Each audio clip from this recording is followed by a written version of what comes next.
Okay,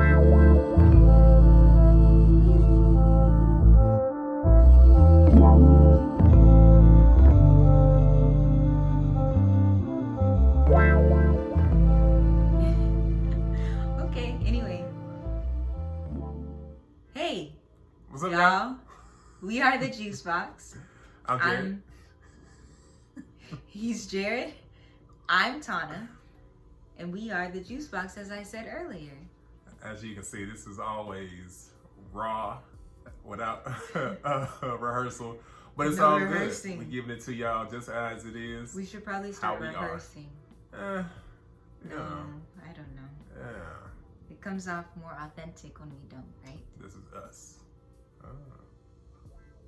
I'm Beth. I'm not Randall. Okay. I'm Randall. Anyway. Anywho. So we're here today to announce that we're in the fourth quarter. That's very exciting. And as we've had in the past, books that we read every quarter so that we can gain knowledge, so that we can be better business partners, better entrepreneurs. We have finished our third quarter book, Built to Last, and we've started a new book, which we're going to tell you about in just a minute. So first, a quick review of Built to Last. Did you enjoy it? It was okay. Yeah. It wasn't bad, but it did have some good gems sprinkled in throughout the long monotonous. Actually, I wouldn't say it was monotonous. They had some good stories, and the stories made sense of the principles they were talking about. But I think the point was belabored. But in doing so, I understood it since it was hammered and hammered and hammered. The title in itself tells you what the book is about, which I think is great. Like, if you have a title that you feel represents the entirety of the book, that's great. And these authors, Jim Collins and Jarrett, definitely did that, because we understand that companies should be built to last. And for the most part, I think if I could sum up what I learned from this book, it would be that you have to create something, whether it's a company or an idea or whatever the case may be. It doesn't have to be a company, because I think that our audience is larger than entrepreneurs. Mm-hmm.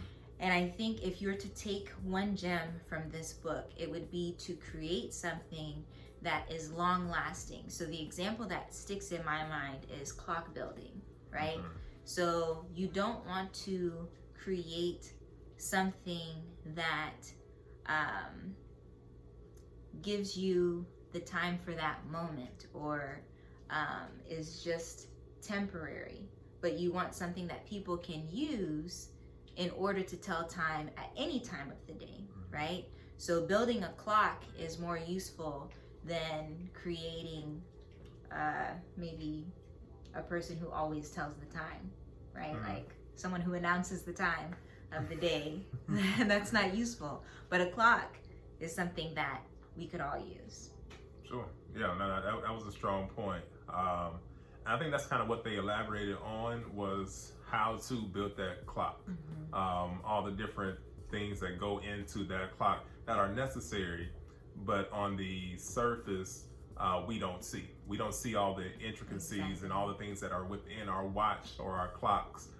We just see the time. And so understanding how to do those things at the foundational level, mm-hmm. I think really what was the point of this book, and how you get things to last over time and not just be temporary. Exactly. Or for the moment. And I think I didn't give my review, but it's similar to Jarrett's, because it was an okay book. I would recommend it to someone who enjoys stories in the format of, nonfiction text, right? Like, if you want something that is going to help you, but you need a lot of storytelling, this is definitely the book for you. For us, I think we like straight to the point, give us a couple of examples, and then elaborate on how these are applicable, especially if we're business owners, this is what we're wanting.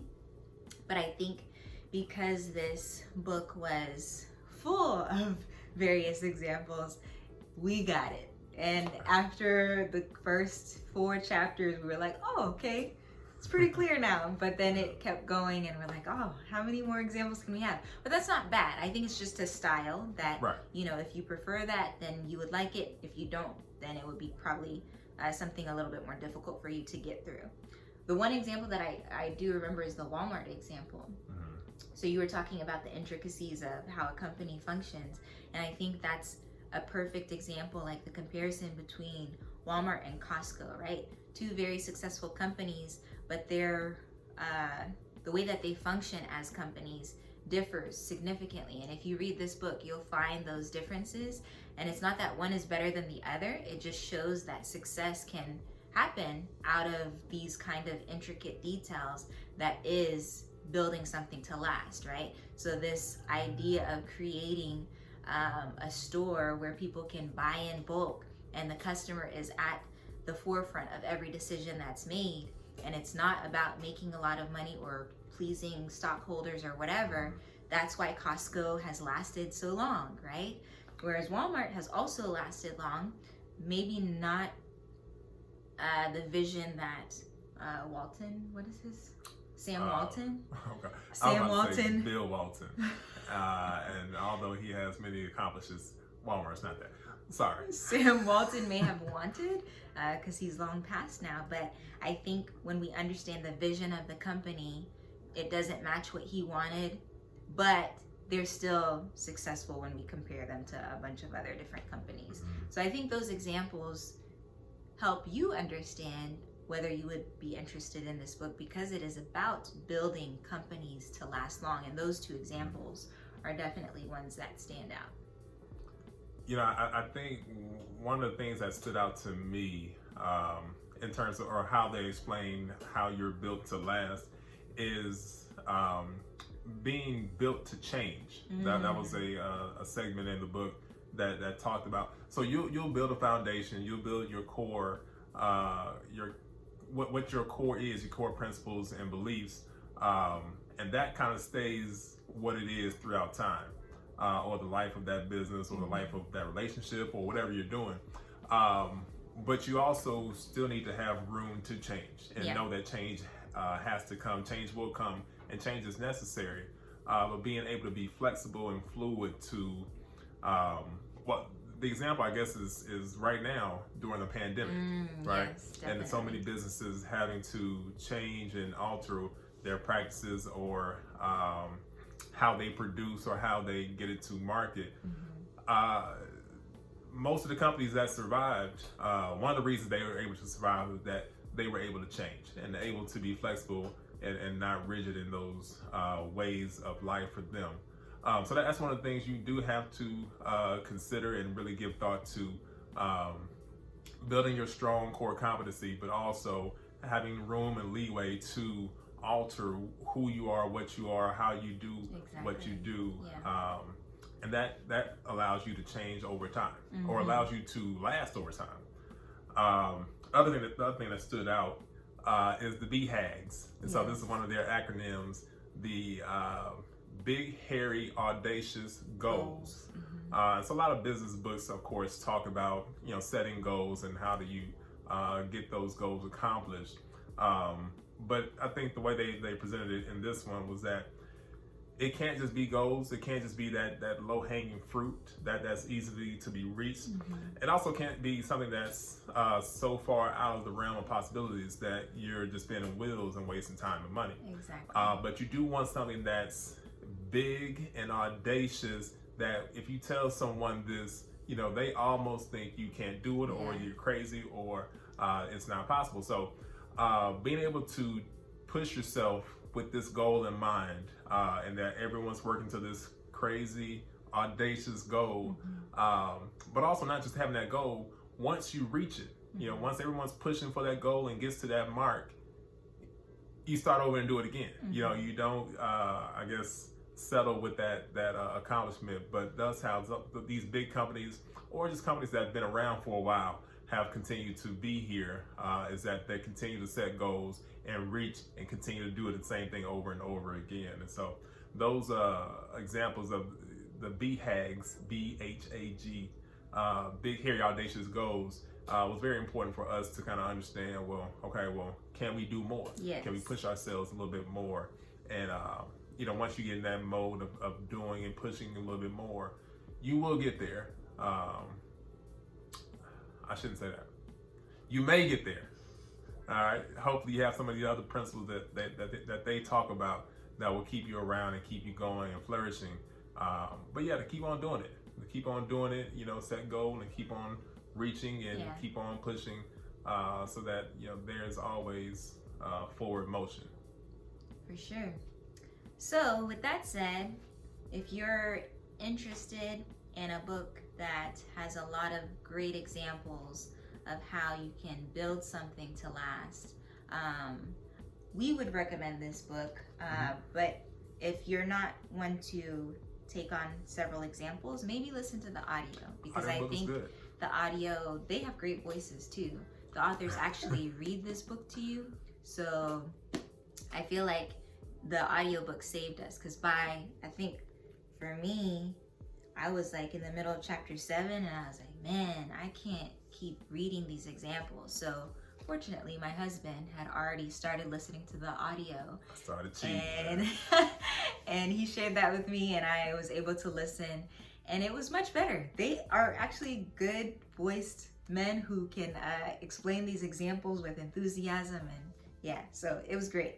But our fourth quarter book is Give and Take by Adam Grant, and we wanted to end the quarter on a kind of feel-good note, and we did some research, and this book is a kind of feel-good book, and it talks about the difference between givers, takers, and I forget the third term, but we just started reading it.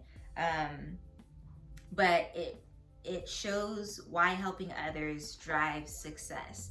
And some of the examples that are in this book so far that I've read are really good at explaining the difference between what happens in the end when somebody is a giver or if they're constantly taking, even in the workplace. So from workplace settings to having a business to being in a relationship, like what is the ultimate outcome if you're constantly giving or if you're constantly taking? That was the reverse. I should have been taking, giving. But yeah, so far it's really good. The writing is really easy. So we're looking forward to getting through this one in the fourth quarter, and we're definitely going to share our thoughts with you after we've finished it. But so far, so good. I like the examples. They're not too overdone. And it's already given me a good idea about why giving is fundamentally the best way to go in terms of life in general, not just business, but like being a giver actually has its rewards. So yeah, we'll keep you posted on how that's going. Please keep watching, staying tuned in with us. We have a couple of good videos coming up. We're gonna do some more recipes, delicious, lovely, warm recipes for this cold holiday season that's about to come. We'll also have we might do a Q&A.